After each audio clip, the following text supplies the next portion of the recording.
ఆనాడు హైదరాబాద్లో 1 ఎకరం ₹1,00,000, అప్పుడే 1000 ఎకరాలు కొనుక్కుని ఉండొచ్చు. ఇప్పుడు అదే ఎకరం 100 కోట్ల రూపాయలు తల్లి. కానీ ఏనాడు అయినట్లు ఆలోచించాల.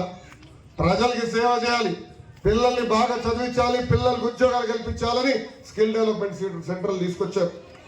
అయినా కూడా మీరు చూసారు, అర్ధరాత్రి వెళ్ళి నంద్యాల ఆయన ఎట్లా అరెస్ట్ చేశారు. రోడ్ మార్గంలో నంద్యాల నుంచి ఇక్కడ తీసుకొచ్చారు. 53 రోజులు చేయని తప్పుకి జైలుకు పంపించారు. ఆనాడు మెజిస్ట్రేట్ గారు ఏకంగా బాబు గారిని జ్యుడిషియల్ రిమాండ్ పంపిస్తే నాకు ఫోన్ చేసిన మొదటి వ్యక్తి పవన్ అన్న. ఆనాడు పవన్ అన్న నాకు చాలా స్పష్టంగా చెప్పారు, లోకేష్ ను అధైర్యపడంతో ముందరికెళ్ళు, ఒక అన్నగా నీకు నిలబడతానని.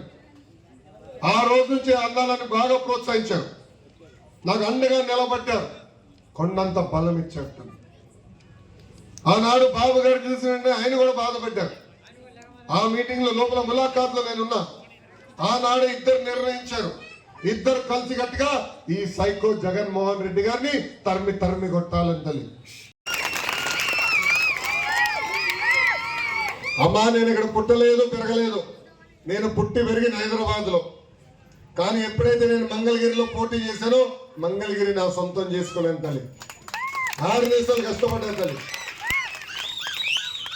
ఒక యువకుడిని తెల్లగిడ్డం చేసి ముసలడం కొత్తని యువకుడిని, ఉత్సాహవంతుడిని కష్టపడేదానికి వచ్చాను తల్లి. గత 25 సంవత్సరాలుగా మనకు జరుగుతున్న అన్యాయాన్ని పూడ్చేదానికి వచ్చాను తల్లి. ఒక యువకుడిని, ఉత్సాహవంతుడిని గెలిపించండి, మంగళగిరి రూపురేఖలు మార్చే బాధ్యత నేను తీసుకుంటా తల్లి.